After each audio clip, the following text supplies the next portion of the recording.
कल्पना कीजिए कि एक कमरे के बिल्कुल बीचों बीच एक बम रखा हुआ है। एक टिक टिक करता हुआ बम। हाँ बिल्कुल। टाइमर चल रहा है, टिक टिक की आवाज भी आ रही है, लेकिन उस कमरे में बैठे दो लोग, मतलब वो बस अपनी कॉफी पी रहे हैं, मौसम के बारे में बात कर रहे हैं। एग्जैक्टली वो मौसम के बारे में बात कर रहे हैं और पूरी तरह से ये दिखावा कर रहे हैं कि वो जो बम है ना, वो असल में कोई बहुत ही सुंदर विंटेज फूलदान है। सुनने में ये किसी डार्क कॉमेडी का सीन लगता है ना? लेकिन जब हम मॉडर्न रिश्तों की बात करते हैं तो अक्सर हम ठीक ऐसा ही करते हैं।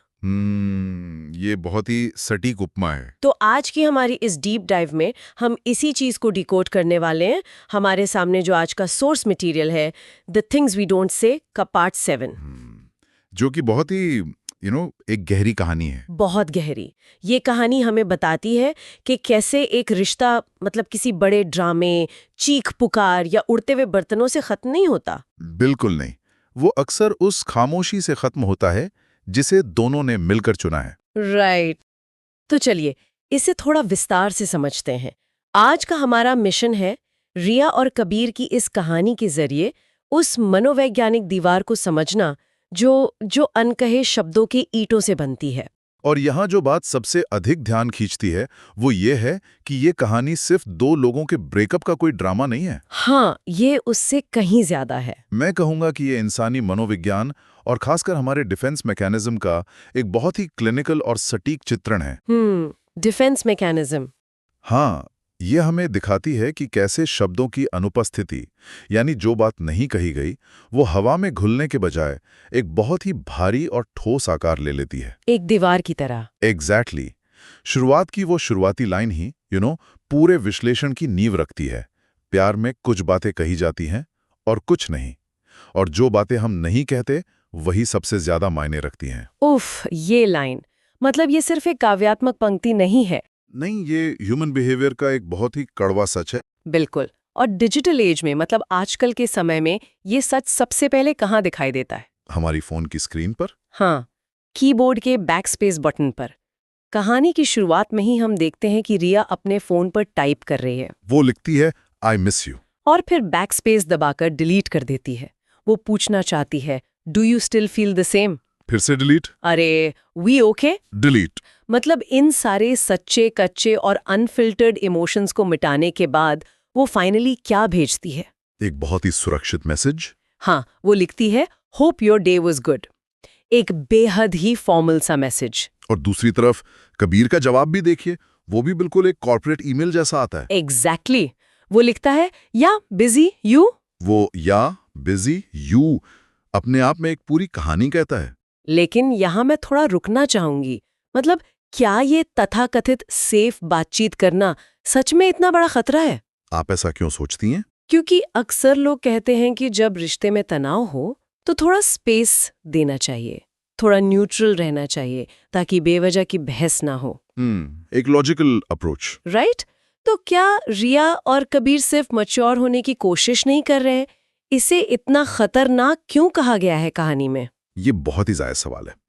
सतही तौर पे ये मैच्योरिटी लग सकती है, लेकिन मनोविज्ञान की भाषा में इसे अवॉइडेंस या टालमटोल कहते हैं। अच्छा, अवॉइडेंस। हाँ, कबीर और रिया जो कर रहे हैं वो स्पेस देना नहीं है, वो एक भावनात्मक कवच, एक इमोशनल आर्मर पहनना है। मतलब खुद को बचाने की कोशिश। एग्जैक्टली। अगर हम इसे बड़े परिप्रेक्ष्य से जोड़कर देखें तो ये एक बहुत ही क्लासिक डिफेंस मैकेनिज्म है। इंसान को सबसे ज्यादा डर अपनी वल्नरेबिलिटी, यानी अपनी असुरक्षा से लगता है। बिल्कुल, कोई भी कमजोर नहीं दिखना चाहता। स्रोत स्पष्ट रूप से कहता है कि उनकी बातचीत अब सुरक्षित, सतर्क और दूर, यानी सेफ, केयरफुल और डिस्टेंट हो गई थी। क्योंकि सच कहना उन्हें खतरनाक लग रहा था। और खतरनाक किस मायने में? यथास्थिति यानी जो स्टेटस को है उसके टूटने के मायने में। जो चल रहा है बस चलने दो। हाँ, जब रिश्ते में अनिश्चितता होती है तो हमारा दिमाग उसे एक खतरे के रूप में देखता है। अगर रिया सच बोल दे और कबीर वैसा महसूस ना करता हो तो जो थोड़ा बहुत रिश्ता बचा है वो भी टूट जाएगा। ओह, तो वे उस भ्रम को बचाए रखने के लिए अपनी इंटीमेसी की बलि दे रहे हैं। बिल्कुल। ये बिल्कुल उस इंटरनेट कनेक्शन की तरह है जहां डिवाइस दिखा रहा है कि पिंग जा रही है, सिग्नल फुल है, लेकिन सर्वर से कोई डेटा वापस नहीं आ रहा है। एग्जैक्टली। बाहर से देखने में सब कनेक्टेड लगता है पर असल में वहां कोई कम्युनिकेशन नहीं हो रहा है। ये इंटरनेट पिंग वाली एनालॉजी बहुत सटीक है। कनेक्शन का आइकन दिख रहा है लेकिन पेज लोड नहीं हो रहा है। और यही घुटन उन्हें अगले कदम की ओर ले जाती है। हाँ, क्योंकि स्क्रीन के पीछे छुपकर ये सुरक्षित खेल खेलना एक हद तक ही काम करता है। टेक्स्ट में आप बैकस्पेस दबाकर अपनी झिझक, अपनी कांपती उंगलियां छुपा सकते हैं। लेकिन आवाज भी नहीं। राइट। असली परीक्षा तो तब होती है जब आवाज जुड़ती है, जब खामोशी को छुपाने के लिए कोई इमोजी नहीं होता। और यही हमें उस रात की फोन कॉल की तरफ ले जाता है, जो इस कहानी का टर्निंग पॉइंट है। बिल्कुल। कहानी में बताया गया है कि रात का समय है, रिया अपनी पुरानी तस्वीरें देख रही है। कैफे की तस्वीरें, बारिश की तस्वीरें। और सबसे जरूरी चीज, कबीर के उसे देखने का वो अंदाज जैसे दुनिया में सिर्फ वही एक इंसान हो जो मायने रखता है। वो नॉस्टैल्जिया का हिट। हाँ, ये सब देखकर उसका दिल भर आता है और वो कॉल कर देती है। कबीर फोन उठाता है और उसकी आवाज में एक अजीब सी थकान है। तीसरी घंटे पर फोन उठता है। और फिर दोनों लाइन पर है लेकिन बात कोई नहीं कर रहा। तुम कुछ कहो, मुझे नहीं पता क्या कहूँ। यहाँ आकर बात वाकई बहुत दिलचस्प हो जाती है। मैं भी यही सोच रही थी, क्योंकि एक समय था जब इन दोनों के बीच की खामोशी आरामदायक हुआ करती थी। एक कंफर्टेबल साइलेंस। हाँ, लेकिन अब वो खामोशी किसी वैक्यूम की तरह लग रही है, जो उनके बीच की हवा खींच रही है। मुझे ऐसा लग रहा है कि वो जो पुरानी तस्वीरें रिया देख रही थी, वो नॉस्टैल्जिया उनके लिए एक ट्रैप बन गया है। देखिए, नॉस्टैल्जिया हमेशा एक ट्रैप होता है जब आपका वर्तमान दर्दनाक हो। अच्छा। हाँ, ये एक बहुत ही महत्वपूर्ण सवाल खड़ा करता है कि हम अतीत को इतना ग्लोरीफाई क्यों करते हैं। शायद इसलिए क्योंकि वो सुरक्षित लगता है। एग्जैक्टली। हमारा दिमाग अतीत की बुरी यादों को फिल्टर करके सिर्फ अच्छी यादों को हाईलाइट करता है ताकि हमें सुकून मिल सके। हाँ, तो जब रिया कॉल पर पूछती है कि क्या वो पहले के समय के बारे में सोचता है, तो कबीर का जवाब मनोविज्ञान के लिहाज से बहुत गहरा है। वो कहता है, हाउ इजी इट वॉज। सब कुछ कितना आसान था। वो आगे कहता है कि पहले चीजें हल्की महसूस होती थीं, जैसे उन्हें इतनी कोशिश नहीं करनी पड़ती थी। हाँ, स्रोत में उस ट्राई शब्द पर, कोशिश करने पर खास फोकस किया गया है। बिल्कुल। लेकिन एक बात बताइए, प्यार में कोशिश करना तो अच्छी बात मानी जाती है ना? आमतौर पर हाँ। लोग कहते हैं कि रिश्तों पर काम करना पड़ता है, एफर्ट डालना पड़ता है। फिर यहाँ कोशिश करना इतना भारी क्यों लग रहा है? क्योंकि रिश्ते को पोषित करने वाली कोशिश और रिश्ते को महज जिंदा रखने वाली कोशिश में बहुत बड़ा फर्क है। ओहो, ये बहुत गहरी बात है। आप एक पौधे को पानी देते हैं, वो एक स्वाभाविक प्रक्रिया है। राइट। लेकिन जब पौधा अंदर से सूख चुका हो और आप उसे सिर्फ इसलिए हरे रंग से पेंट कर रहे हो ताकि वो दूर से अच्छा दिखे, वो एक थका देने वाली कोशिश है। मतलब आप बस एक इल्यूजन क्रिएट कर रहे हैं। हाँ, कबीर ईमानदारी से ये मान रहा है कि वे किसी ऐसी चीज को मुट्ठी में कैद करने की कोशिश कर रहे हैं जिसका आकार बदल रहा है। और जब रिया पूछती है किस चीज में बदल रही है, तो कबीर का जवाब होता है, मुझे नहीं पता। ये मुझे नहीं पता असल में उस पूरी दम घोंटू खामोशी का असली कारण है। ये अनिश्चितता, एक भटकाव की तरह। बिल्कुल, उस बहती हुई नदी की तरह जिसका बहाव अचानक बदल गया है और दोनों उस बहाव के खिलाफ तैरने की कोशिश कर रहे हैं, बिना ये जाने कि वो नदी जा कहाँ रही है। एग्जैक्टली। और इस भारी अनिश्चितता के बीच अंततः वो सवाल सामने आ ही जाता है जो कमरे के बीचों बीच रखे उस टाइम बॉम्ब की तरह था। वो चरम बिंदु, द क्लाइमैक्स। हाँ, कबीर वो सवाल पूछ ही लेता है, do you still feel the same? क्या तुम अब भी वैसा ही महसूस करती हो? एक ऐसा सवाल जिससे दोनों भाग रहे थे। और रिया पहले एक ऑटोमेटिक सेफ जवाब देती है, हाँ, लेकिन फिर उसे एहसास होता है कि ये पूरी तरह सच नहीं है। वो खुद को करेक्ट करती है। हाँ, वो खुद को सुधारती है और वो सच बोलती है जो अंदर से उसे डरा रहा है। वो स्वीकारती है कि अब सब कुछ कम निश्चित यानी लेस सर्टन लगता है। और इसके बाद जो वो कहती है वो बहुत अहम है। वो अपना सबसे बड़ा दाव चलती है। वो अपना पूरा इमोशनल आर्मर उतार कर फेंक देती है और कहती है, आई स्टिल लव यू। मैं अब भी तुमसे प्यार करती हूँ। ये एक बहुत ही पावरफुल मोमेंट है। उसने सच्चाई बोल दी, उसने छिपना बंद कर दिया। अब कबीर की बारी थी। राइट। हाँ। अब गेंद उसके पाले में थी। और यहीं पर नर्वस सिस्टम और इंसानी भावनाओं का सबसे क्रूर खेल शुरू होता है। रिया के उस वाक्य के बाद स्रोत में शांति की गिनती की गई है। हाँ, वो पॉज। 1 सेकंड, 2 सेकंड, 3 सेकंड, और फिर कबीर का जवाब आता है, आई नो। मुझे पता है। बस इतना ही। रुको, थोड़ा यहाँ पॉज लेते हैं। 3 सेकंड की देरी, क्या हम कबीर के साथ थोड़ी ज्यादती नहीं कर रहे? आप ऐसा क्यों कहती हैं? मतलब अगर कोई हफ्तों की खामोशी के बाद अचानक से इतना भारी, इतना डीप स्टेटमेंट दे दे, तो इंसान को उसे प्रोसेस करने में कुछ सेकंड्स तो लगेंगे ही ना। लॉजिकली हाँ। तो इसे इतनी बड़ी गलती या रिजेक्शन के रूप में क्यों देखा जा रहा है? आखिर उसने ये तो नहीं कहा कि मैं तुमसे प्यार नहीं करता। ये बहुत ही शानदार ऑब्जर्वेशन है और अक्सर लोग यही मात खा जाते हैं।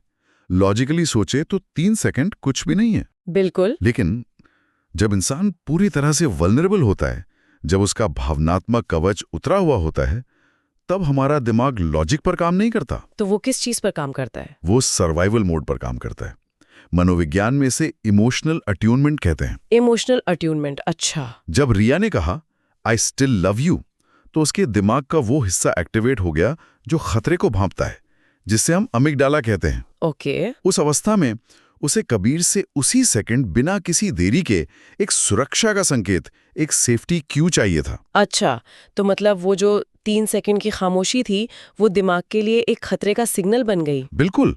जब आप अपना दिल निकालकर किसी के हाथ में रखते हैं, तो वो 3 सेकंड की खामोशी 3 सदियों जैसी लगती है। बाप रे, ये तो सच में डरावना है। न्यूरोसाइंस के अनुसार वल्नरेबल मोमेंट में जब सामने वाले से वैसा ही रिस्पॉन्स नहीं मिलता, तो दिमाग उसे सोशल रिजेक्शन के रूप में प्रोसेस करता है। और रिजेक्शन दर्द देता है। एग्जैक्टली। और दिलचस्प बात यह है कि ये रिजेक्शन दिमाग के उसी हिस्से में दर्द पैदा करता है जहां शारीरिक चोट का दर्द महसूस होता है। My God. कबीर का आई नो कहना एक स्वीकार्यता थी, एक्नॉलेजमेंट था, लेकिन प्रतिक्रिया यानी रेसिप्रोकेशन नहीं था। उसने ये तो माना कि रिया उससे प्यार करती है, लेकिन उसने ये नहीं कहा कि वो भी करता है। और ये ही बात सबसे ज्यादा चुभती है। ओह, ये तो बहुत ही डार्क है। स्रोत का वो हिस्सा यहाँ पूरी तरह से फिट बैठता है।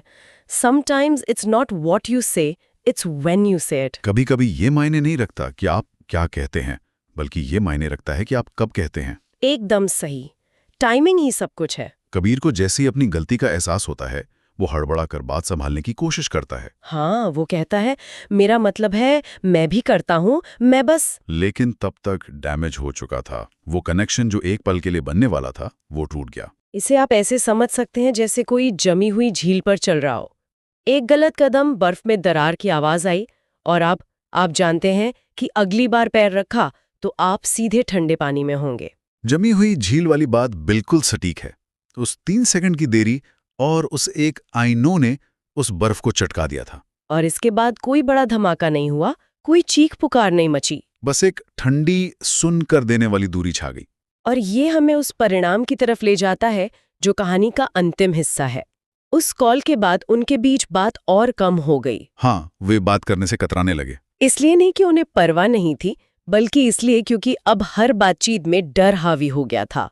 अब वो हर उस सवाल से बचने लगे थे जिसे कोई पूछना नहीं चाहता था। और वो सवाल क्या था? यही कि क्या वे सच में अब भी एक दूसरे से प्यार करते, या सिर्फ उस प्यार की यादों के सहारे उस ढांचे को ढो रहे हैं। एक मरे हुए रिश्ते का बोझ। हाँ, कहानी का अंत बहुत ही काव्यात्मक लेकिन उतना ही दर्दनाक है। ये एक पैरेलल एंडिंग है। एक तरफ रिया है। हाँ, रिया रात में टाइप करती है, do you think we are falling apart? क्या तुम्हें लगता है कि हम बिखर रहे हैं? उसकी उंगलियां कांप रही हैं। लेकिन फिर वो बैक स्पेस दबाती है और उसे डिलीट कर देती है। और दूसरी तरफ मीलों दूर कबीर भी वही कर रहा है। बिल्कुल वही। वो रिया का आखिरी मैसेज देखता है जो महज एक गुड नाइट है।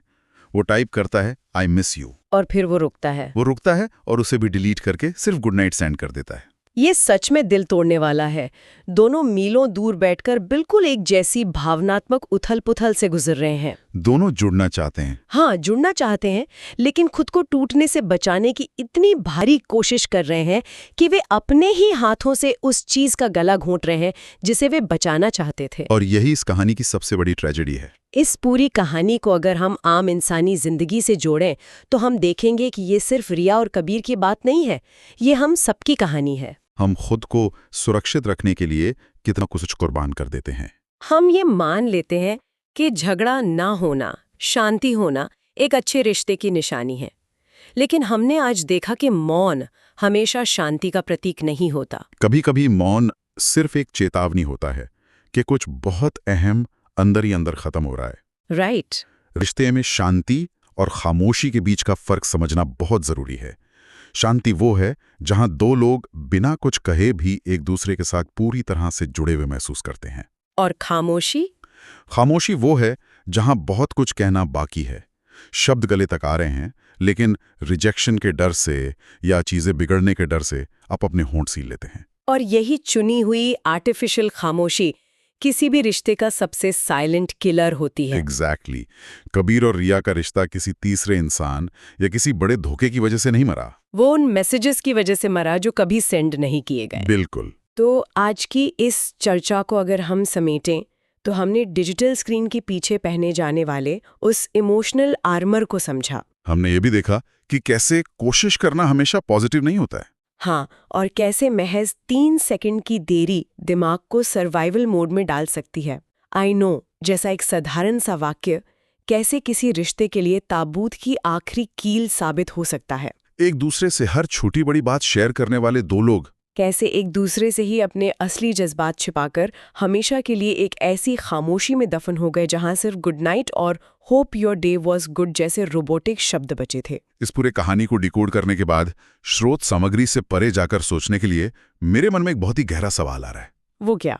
अगर अपनी भावनाओं को बचाना, सेफ खेलना और बातें छुपाना ही किसी रिश्ते को अंदर से खोखला करता है, तो क्या रिश्ते को जिंदा रखने का एकमात्र तरीका उस खतरे के बीचों बीच खड़े होना है? हाँ, क्या बिना किसी फिल्टर के कच्चा और बिना एडिट किया हुआ सच बोलना, भले ही वो कितना भी डरावना हो, भले ही उससे सब कुछ बिखरने का डर हो, क्या वही प्यार को बचाने की इकलौती शर्त है? ये तो बहुत गहरी बात है। जरा सोचिए, क्या होगा अगर कोई एक व्यक्ति सिर्फ एक बार अपने उस डर को दरकिनार करे और उन डिलीट किए गए मैसेजेस पर आखिरकार सेंड का बटन दबा दे? क्या वो एक सेंड बटन उस रिश्ते को उस राख से वापस ला सकता है? यही सोचने वाली बात है। क्या बात है, ये वाकई एक ऐसा विचार है जो दिमाग में बहुत देर तक गूंजता रहेगा। क्या होगा अगर हम बैक स्पेस दबाना बंद कर दें? क्या होगा अगर हम सच का सामना करें? क्या होगा अगर हम उस कमरे के बीच रखे बम को विंटेज फूलदान कहना बंद करें और मान ले कि हाँ, समस्या है और हमें इसे मिलकर डिफ्यूज करना है? सेंड बटन दबाना डरावना जरूर है, लेकिन उस खामोशी में घुट-घुट कर जीने से तो बेहतर ही है। मैं पूरी तरह से सहमत हूँ। उम्मीद है कि हमारी आज की इस डीप डाइव ने सुनने वालों के दिलों में कुछ ऐसे ही तारों को जरूर छेड़ा होगा। शायद ये चर्चा किसी को वो सच बोलने की हिम्मत दे जिसे लोग अक्सर रोज टाइप करते हैं और फिर मिटा देते हैं। आज की इस चर्चा में बस इतना ही।